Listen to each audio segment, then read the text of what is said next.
Hello बाळको, केम छो? मजामा ने? तो धोरण 4 हिंदी में आज हम टपका का डर पाठ देखेंगे। तो यहाँ पे एक कहानी है जो आपको सीखनी है। तो सभी बच्चे तैयार हैं ना?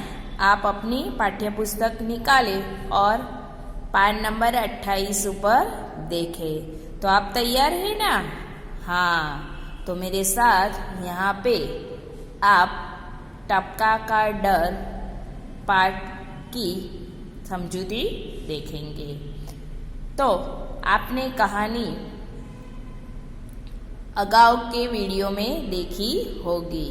अभी हम पाठ के बारे में समझूती देंगे। तो यहाँ पे इस कहानी में गरीबी और कष्ट से जूझती बुढ़िया की कथा है। झोंपड़ी का टपकता छप्पर उसे और भी संकट में डाल देता है।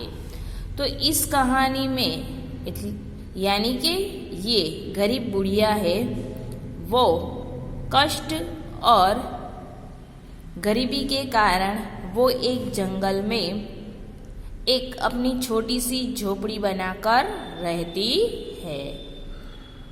झोपड़ी का टपकता छप्पर उसे और भी संकट में डाल देता है, यानी कि वो अकेली है और उसका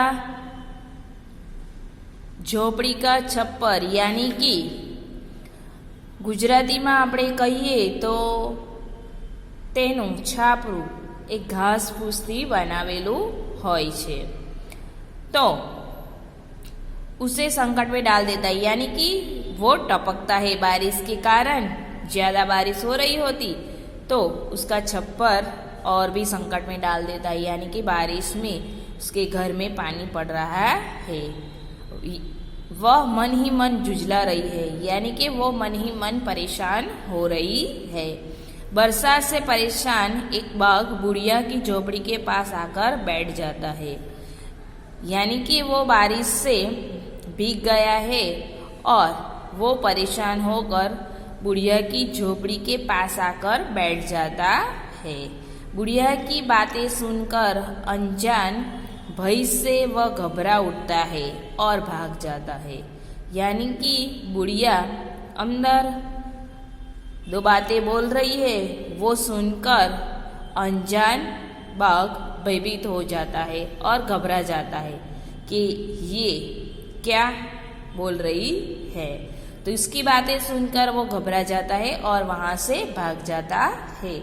इस कहानी में बुढ़िया की बात की है और शेर की बात की है। तो हम कहानी पढ़ते हैं। तो बाल दोस्तों, आप तैयार हैं ना मेरे साथ? तो चलो हम कहानी पढ़ते हैं।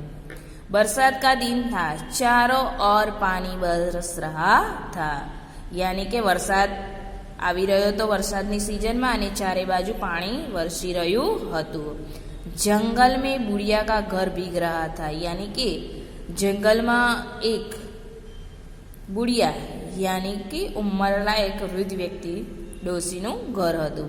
जल्दी ही बुढ़िया का घर टपकने लगा था, એટલે કે बारिश खूब होने वाली थी और हो रही थी, इसीलिए बुढ़िया का घर भीग रहा था। बुढ़िया परेशान हो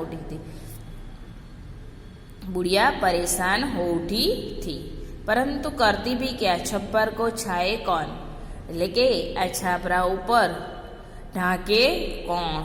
એટલે કે એના છાપરામાં પાણી ટપકી રહ્યું હતું અને એને ढाके कौन? थोड़ी देर में ओले भी पड़ने लगे, यानी ओले यानी कि वो बरसात में बर्फ के टुकड़े पड़ते हैं, वो पड़ने लगे थे।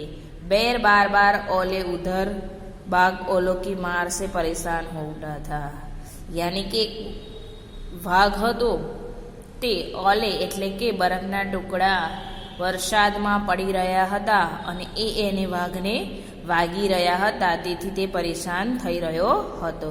કૂદતે ફાંદતે વહ બુढ़िया के घर के पास आ पहुंचा, એટલે કે દોડતા અને કૂદતા એને માર વાગી રહ્યો હતો એટલે તે દોડતો અને કૂદતો ડોશીની ઝૂંપડી આગળ આવીને બેસી જાય છે। बुढ़िया अंदर चावल पका रही थी, चूल्हे पर पानी टपक रहा था। એટલે કે એ ડોશી હોય છે એ ચાવલ યાની કે ભાત બનાવી રહી હતી અને ચૂલા ઉપર પાણી પડી રહ્યું હતું। તો બાળકો, અહીંયા તમને આ સ્ટોરી સરસ મજાની એવી આપેલી છે। આપણે ફરી સ્ટોરી સાથે ફરી મળીશું। આવજો, બાય બાય।